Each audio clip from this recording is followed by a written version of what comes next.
The night shift at Earth's Deep Space Monitoring Station was usually quiet. Tom Baker sat at his console, sipping his third cup of coffee when the alert started flashing. At first, he thought it was another false alarm from space debris, but the energy readings were unlike anything he had ever seen before. "Control, this is Station 7.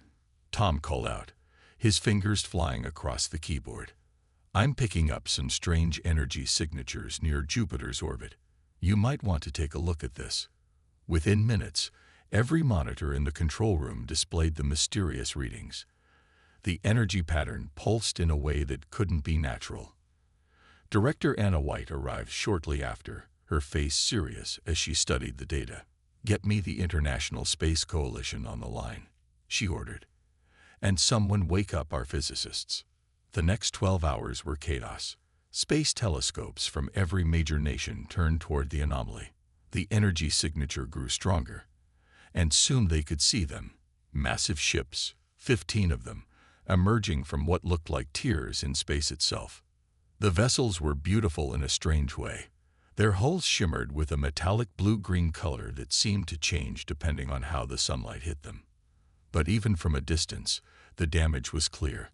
Several ships had visible tears in their hull, and their movement was erratic. The first transmission came 3 hours later. The main screen in mission control lit up with an image that made everyone gasp. The alien was humanoid but covered in what looked like iridescent scales. Its eyes were large and golden, with vertical pupils like a cat's. "People of Earth," the alien spoke in perfect English, though its mouth movements didn't match the words. Some kind of translation technology, the scientists guessed. "I am Fleet Commander Whiteshell of the Stellar Confederation. There was a pause as the ship shuddered around the commander. "We require assistance." Director White stepped forward. "I am Director Anna White of Earth's Deep Space Monitoring Station. We've detected severe damage to your vessels. How can we help?" "Our quantum drive cores are failing," Whiteshell explained, his voice carrying a note of both pride and desperation. "We were attacked by space pirates while transporting refugees. We managed to escape using an emergency jump. But the strain—" Another shake of the ship interrupted him. "We have over 10,000 civilians aboard, including many children. Our engineers estimate total core failure within 14 Earth days." The room fell silent. Humanity had only recently mastered basic space travel. These ships were centuries ahead of Earth's technology. How could they possibly help? But Director White didn't hesitate. "Commander Whiteshell, I'm connecting you with the International Space Coalition. We'll do everything in our power to assist." The next few hours were a flurry of activity. The ISC called an emergency meeting. Space agencies worldwide began mobilizing their resources. Engineers and scientists were woken up in the middle of the night and briefed on the situation. The alien ships were guided to a stable orbit around Jupiter to minimize any potential risks to Earth. Initial scans revealed technology that seemed to defy the laws of physics as humans understood them. "It's both fascinating and terrifying," Dr. James Wilson, Earth's leading quantum physicist, said as he studied the scans. "Their technology is so advanced, it's like showing a smartphone to someone from the 1800s. But that same advancement might be what lets us help them.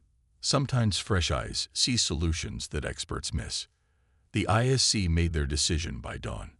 Earth would send their best engineering vessel, the ISS Prometheus, along with a team of their finest engineers and scientists. It was humanity's first real test on the galactic stage. As the Prometheus prepared for launch, Director White received another transmission from Commander Whiteshell. The alien leader looked more tired now, the scales around his eyes dulled with stress. "Director," he said softly, "I must confess something. When we arrived, we detected your level of technology. Many of my officers argued against asking for help, believing you too primitive to assist. But I saw something in Earth's transmissions: creativity, determination, kindness. I hope I made the right choice." Director White smiled. "Commander, if there's one thing humans are good at, it's solving problems. especially when lives are at stake. Your trust in humanity won't be misplaced. As the sun rose over Earth that morning, humanity faced its greatest challenge yet, but they were ready to prove that sometimes the simplest solutions come from the most unexpected places. The ISS Prometheus approached the alien fleet, its white hull gleaming in Jupiter's distant light. Captain Mark Thomas stood on the bridge, watching as they drew closer to the massive refugee ships. Even the smallest alien vessel was 3 times the size of his ship. "All hands, prepare for approach," he announced over the intercom. "Engineering team, stand by for boarding procedures." The human ship looked tiny next to the alien fleet's command vessel. As they drew near, the damage became clearly visible. Deep scars ran along the blue-green hulls, and strange energy flickered around what appeared to be their engine sections. Lead engineer Robert Cooper studied the readings on his tablet. "Captain, those energy patterns are unlike anything I've ever seen. It's like the laws of physics are being bent." The docking procedure took over an hour.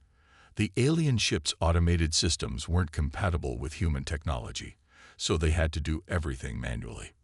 Finally, with a solid clunk, the airlocks connected. Commander Whiteshell met them personally. Up close, his scaled skin had patterns that seemed to shift in the light. "Welcome aboard," he said through his translator, "though I wish it were under better circumstances." The alien ship's corridors were huge, with curved walls that gave off a soft, pleasant light. As they walked, Engineer Cooper noticed something odd. "The walls," he said, "they're warm to the touch and pulsing." "The ship is partially organic," Whiteshell explained.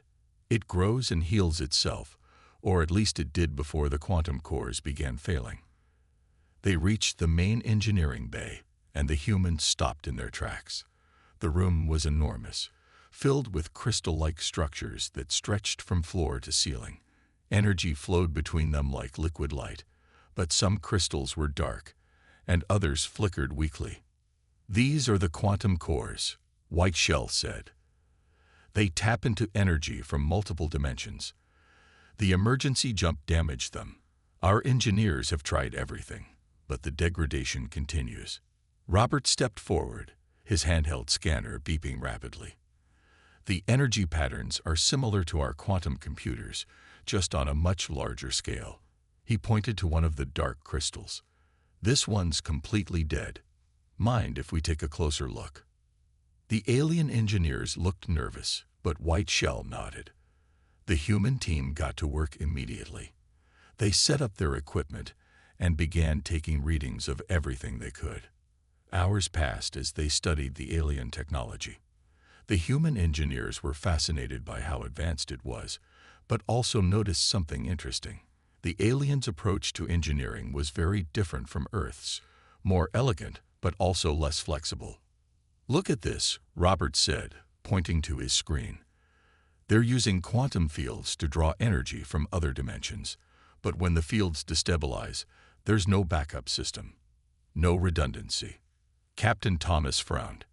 "How long until total failure?" One of the alien engineers, his scales a deeper blue than the others, stepped forward. 11 Earth days for the largest ships. The smaller ones might last 14. "And what happens when they fail?" Thomas asked. "The dimensional breach will collapse," the alien engineer said quietly. "The energy release would destroy the ships and everyone on them." The human team shared worried looks. They had less than 2 weeks to understand and fix technology centuries ahead of their own. The lives of 10,000 refugees depended on it. Robert was studying the dead crystal intently. "Captain," he said suddenly, "I have an idea. It's not elegant, but it might work." He turned to the alien engineers. "Your quantum cores draw energy from other dimensions, but what if we could stabilize them using energy from this dimension first?" The aliens looked confused. Whiteshell's translator took a moment to process. "What do you mean?" "Earth's fusion reactors," Robert explained, drawing a quick diagram. "We could modify them to feed power directly into your quantum field matrices. It wouldn't fix the cores, but it might keep them stable long enough to make proper repairs."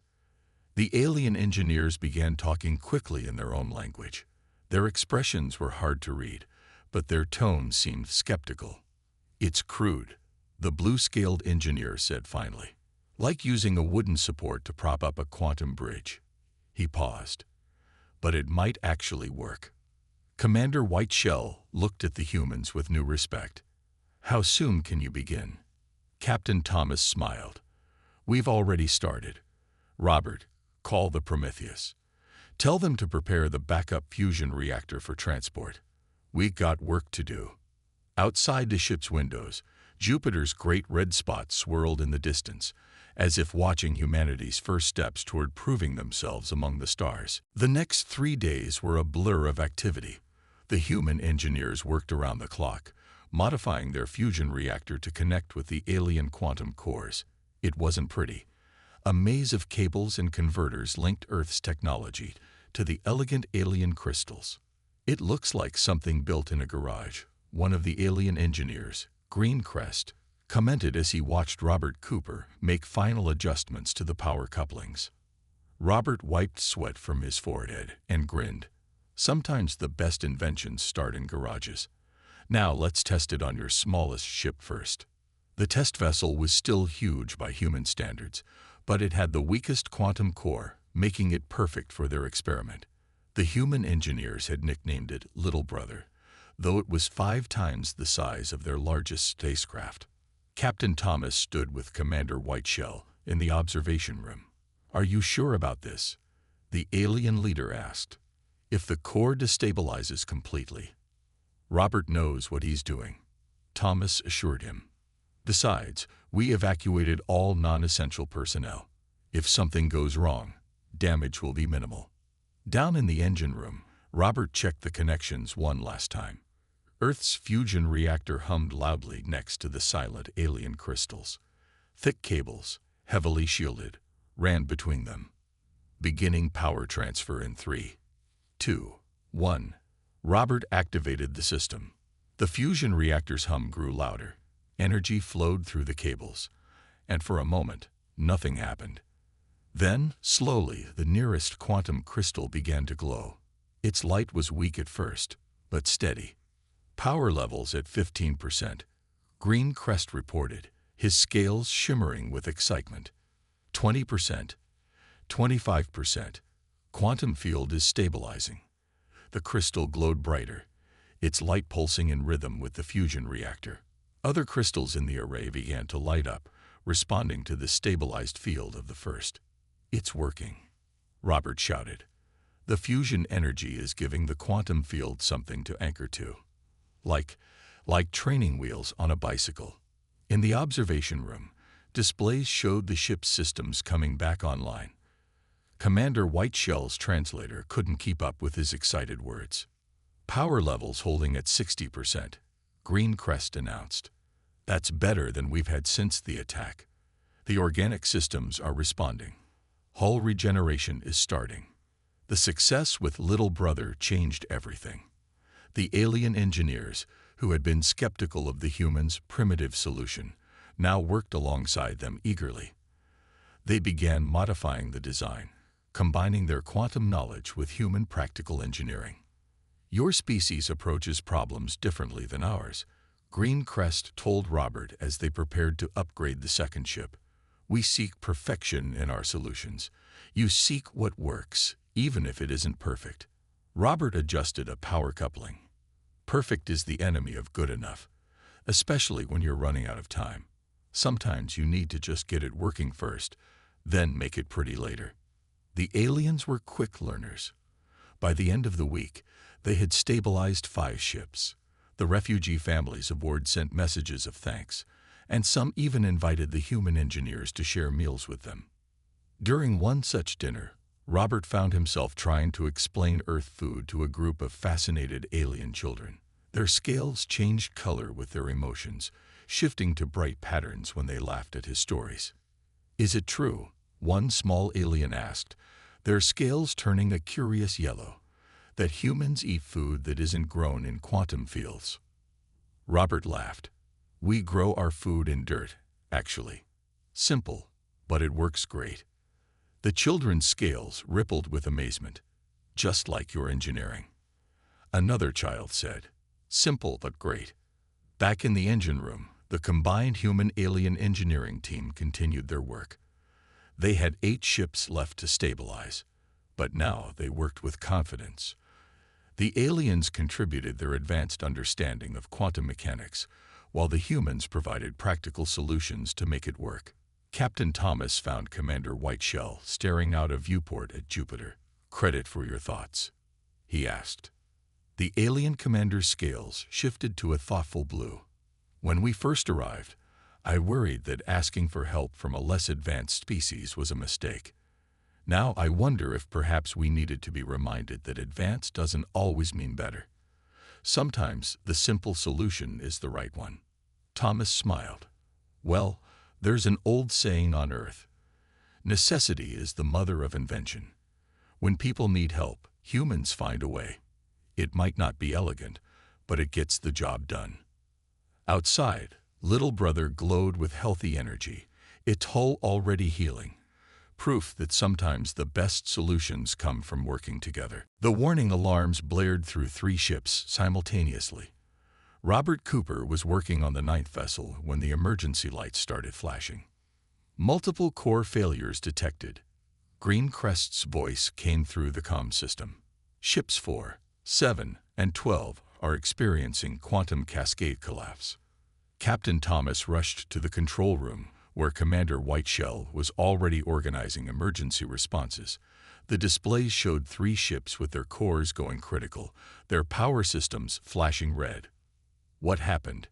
Thomas demanded.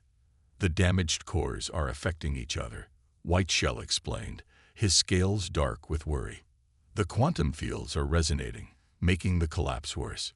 We have maybe 20 minutes before total failure." The room erupted into action. Robert arrived, breathing hard from running. "Captain, we need to get fusion reactors to those ships now." "The reactors aren't ready," an engineer reported. "We need at least 2 hours to prep them." Robert looked at the displays, then at his tablet. "We don't have 2 hours.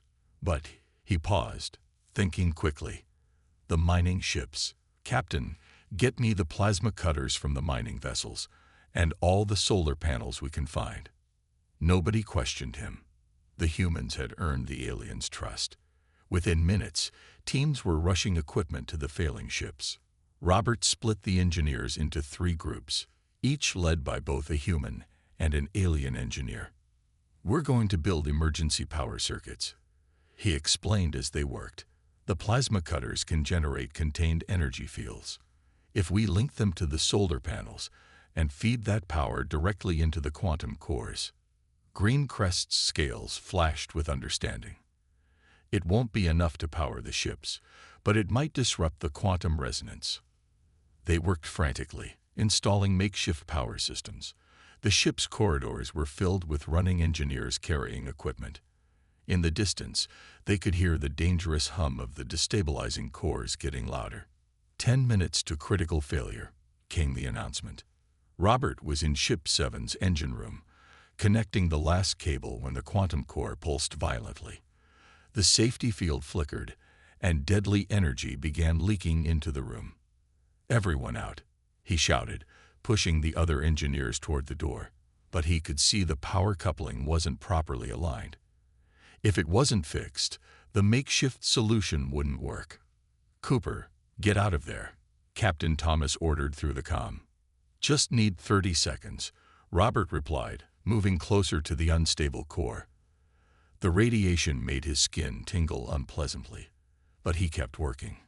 Greencrest tried to enter the room to help, but Robert waved him back. "Your scales can't handle this radiation level. I've got it." With trembling hands, he made the final adjustments. The plasma cutter hummed to life, its energy field connecting with the solar array. Power flowed into the quantum core, and slowly, the dangerous resonance began to fade. "It's working," Greencrest shouted from the doorway. "The quantum fields are stabilizing in all 3 ships." Robert stumbled back from the core, dizzy from radiation exposure. Medical teams were waiting outside. both human and alien doctors ready to treat him. As they helped him to the medical bay, he could hear cheers echoing through the ships. Later, in the medical bay, Captain Thomas visited Robert. The engineer was already looking better after treatment with both human and alien medical technology. "That was either the bravest or the stupidest thing I've ever seen," Thomas said. Robert grinned weakly. "Sometimes they're the same thing, Captain." "Did it work?" "All 3 ships are stable. The aliens are calling it a miracle, though I told them it was just good old human stubbornness." Greencrest entered the medical bay, his scales glowing with a mix of colors the humans had learned meant deep respect. "The refugee families from those ships want to thank you personally," he said to Robert. "You saved over 2,000 lives today." "We all did," Robert corrected him. "Human ingenuity and alien technology working together. That's what saved them."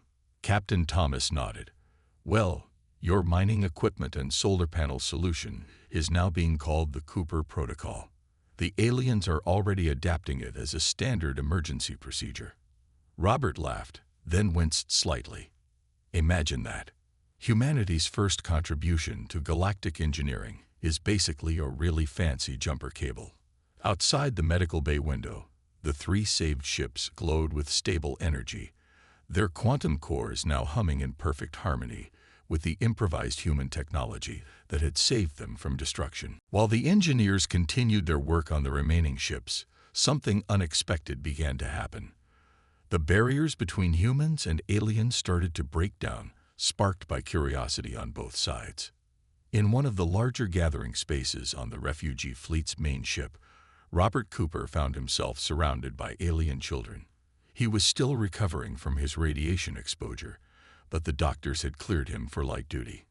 "Tell us about Earth again," one of the young aliens asked, their scales shimmering with excitement. "Is it true you have giant pools of water everywhere?" "We call them oceans," Robert explained, pulling up images on his tablet. "They cover most of our planet." The children's scales turned bright colors of amazement as they saw pictures of Earth's seas. Their own homeworld, they explained, had been mostly land with small seas. Meanwhile, in another part of the ship, Captain Thomas was learning about the aliens' journey. Commander Whiteshell showed him holographic images of their home system. "Our sun began to destabilize," Whiteshell explained, his scales a muted blue of sadness. "We had 10 years to evacuate our entire civilization. These ships carry not just our people, but the essence of our culture." Thomas watched as the hologram showed their evacuation. "Your people showed incredible courage," he said quietly. "As did yours, coming to help strangers from the stars," Whiteshell replied. The cultural exchange grew naturally. The aliens were fascinated by human music, something their species had never developed quite the same way. In return, they shared their light sculptures, amazing works of art created by manipulating quantum fields. One evening, the humans organized a small party in the Prometheus's mess hall. They prepared simple Earth foods they could share with their alien guests, while the aliens brought their own dishes. "This is fascinating," Greencrest said, carefully trying a piece of chocolate. His scales rippled with pleasure. "We never thought to process food for pure enjoyment. Our meals were always about efficient nutrition." Robert laughed. "Well, humans turned food into an art form thousands of years ago. Though I have to admit, your quantum-grown fruits are amazing." The aliens were particularly interested in human history, especially how Earth's different cultures had learned to work together. They had never experienced such diversity in their own species. "Your differences make you stronger," an alien elder noted, her scales shimmering with wisdom. "Each human culture brings different solutions, different ways of thinking. Perhaps that's why you're so good at solving problems." One young alien engineer had become fascinated with human literature. She spent hours reading Earth's stories, her scales changing colors with each emotion the tales evoked. "Your stories about space travel," she told Robert, "they were written before you could even leave your planet, yet you imagined so much that turned out to be real." "Humans have big dreams," Robert replied. Sometimes reality just needs to catch up. The exchange went both ways. The aliens taught the humans about their quantum technology, explaining concepts that Earth's scientists had only theorized about. They shared their understanding of the galaxy, including maps of star systems humans had never seen. In the medical bay, human and alien doctors worked together, combining their knowledge. The aliens' advanced healing technology helped Robert recover faster from radiation exposure, while human medical techniques gave the aliens new ways to treat their own injuries. Commander Whiteshell observed all this with growing optimism. When we first arrived, he told Captain Thomas, we thought we were just seeking technical help. Instead, we found something far more valuable. What's that? Thomas asked. Partners, Whiteshell replied, his scales glowing warmly. In all our travels, we've never met a species quite like humans. You're young by galactic standards, but your potential, it's remarkable. Later that night, Robert stood at a viewport with green crest, watching Jupiter's moons orbit the giant planet. You know what's funny? Robert said. A week ago, the idea of aliens was just science fiction for most humans. Now here we are, sharing meals and trading stories. Green Crest's scales shifted to a thoughtful purple. Perhaps that's the greatest engineering feat of all, building bridges between different worlds, different peoples. As they watched the moons of Jupiter, human and alien engineers continued their work throughout the fleet, each group learning from the other, proving that sometimes the best solutions come not just from technology, but from understanding each other. As work continued on the fleet, something unexpected began to develop in the engineering bay of the main ship. Human and alien engineers, now comfortable working together, started to notice interesting patterns in how their technologies interacted. Robert Cooper was reviewing data from the stabilized ships when he noticed something strange. Hey, Green Crest, take a look at these readings, he called to his alien friend. Green Crest moved over, his scales shifting to a curious yellow as he studied the numbers. The fusion reactor's energy output, it's channeling through the quantum field in an unusual way. They'd brought their findings to the joint engineering team. The human fusion reactors weren't just stabilizing the quantum cores, they were creating a new type of energy pattern that neither species had seen before. It's like the two technologies are talking to each other, Robert explained to Captain Thomas and Commander Whiteshell.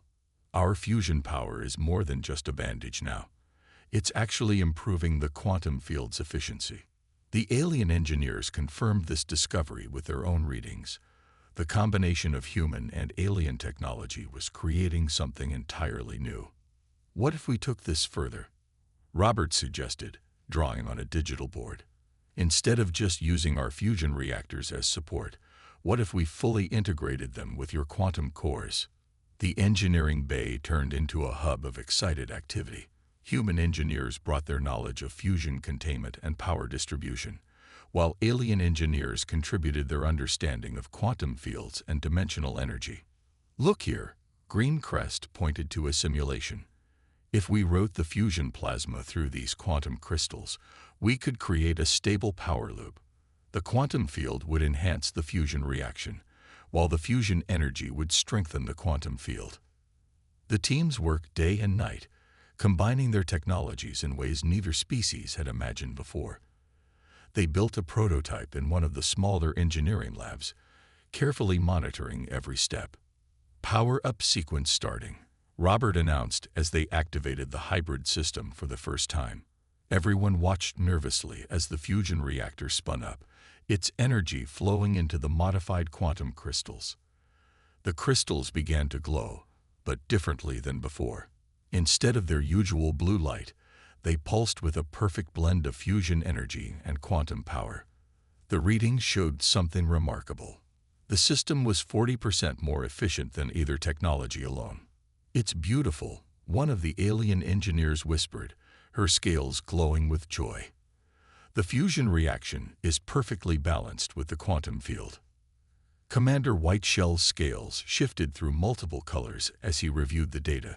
This isn't just a repair anymore. This is a breakthrough.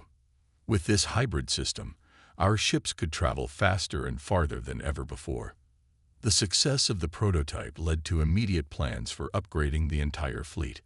Human engineering teams from Earth were called in to help with the massive project. The refugee ships would not only be repaired but improved. "Your species continues to amaze us," White Shell told Captain Thomas as they watched the work proceed. "You took our damaged ships and helped us create something better than what we had before." In the weeks that followed, each ship was fitted with the new hybrid drive system. The engineers named it the Bridge Drive, since it bridged the gap between human and alien technology. Robert and Greencrest worked together to document everything they'd learned. "This is going to change space travel for both our species," Robert said, looking at their completed designs. "Indeed," Greencrest replied, his scales showing the deep purple of pride. "And to think, none of this would have happened if we hadn't broken down near your solar system." The final test came when they activated the bridge drive on the fleet's flagship. The ship's engines hummed with a new sound, not quite human fusion, not quite alien quantum drive, but a perfect harmony of both. "Power efficiency at 140% of original specifications," reported the engineering team. "All systems are stable and fully integrated." Captain Thomas stood with Commander Whiteshell on the flagship's bridge, watching the new power readings. "Sometimes the best solutions come from where you least expect them," Thomas said. Whiteshell's scales glowed with agreement. "Perhaps this is the real breakthrough, not just the technology we created together, but the proof that different species, different ways of thinking, can come together to build something greater than either could achieve alone." Outside, the fleet's engines glowed with their new power, the visible symbol of what humans and aliens could achieve when they worked together. The day of departure arrived sooner than anyone expected. After 2 months of work, the refugee fleet hung in space near Jupiter, their hulls gleaming with renewed strength. The new bridge drive systems pulsed with a steady rhythm that reflected both human and alien technology working in perfect harmony. Robert Cooper stood in the main observation deck with Greencrest, watching Earth shine as a bright blue dot in the distance. "It's strange," Robert said. "2 months ago, we didn't even know aliens existed. Now it feels like saying goodbye to old friends." Commander Whiteshell called for a final meeting between the fleet's leadership and the human representatives. The flagship's conference room was packed with both species, engineers, scientists, and officers who had worked together through the crisis. "We came here as desperate refugees," Whiteshell began, his scales glowing with emotion. "We leave as friends, partners, and thanks to our shared innovation, pioneers of a new age of space travel." Captain Thomas nodded. "The bridge drive technology will change everything. Our scientists estimate it'll advance Earth's space program by at least 50 years. Which brings us to our proposal," Whiteshell continued. His scales shifted to a formal pattern as he activated a holographic display showing a star map. "Earth has proven itself not just technologically capable, but morally worthy. We would like to formally invite humanity to join the Galactic Alliance." The room burst into excited chatter. Whiteshell raised a hand for quiet. This would mean sharing knowledge, trade routes, and cultural exchange. Earth would become our official partner in exploring the galaxy. "There's more," Greencrest added, looking at Robert. "We need human engineers familiar with the bridge drive to help implement it across our fleet. We're looking for volunteers to join us on our journey." Several human engineers, including Robert, immediately stepped forward. The idea of exploring the galaxy with their new alien friends was too exciting to pass up. The next few days were busy with preparations. Earth's governments quickly accepted the Alliance offer, eager to join the galactic community. Plans were made to establish a permanent alien embassy on Earth, while human ambassadors prepared to visit other worlds. On the morning of departure, the refugee fleet prepared for their first jump using the bridge drive. Robert and 5 other human engineers had packed their belongings and said goodbye to Earth, ready to start their new adventure among the stars. Last chance to change your mind, Captain Thomas told Robert with a smile. Not a chance, Captain, Robert replied. Someone needs to make sure they don't forget the human half of this partnership. Besides, they promised to show me worlds with purple oceans.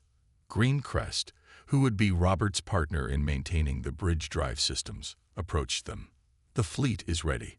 We should begin launch sequences. The farewell ceremony was broadcast across Earth. Millions watched as Commander Whiteshell gave his final speech from the flagship. People of Earth, he said, his translator conveying the emotion in his voice. You have taught us that great advancement comes not just from technology, but from the heart. When we were in need, you helped without hesitation. You shared your knowledge freely, worked tirelessly to save us, and in doing so, created something revolutionary. Captain Thomas gave Earth's response. You've opened our eyes to the wonders of the galaxy. This isn't goodbye. It's the beginning of humanity's greatest adventure. The fleet began powering up their bridge drives. The new engines created beautiful patterns of light as they activated, human and alien technology working as one.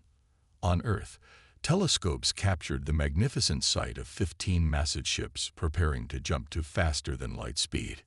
In the flagship's engineering room, Robert and Green Crest monitored the power systems.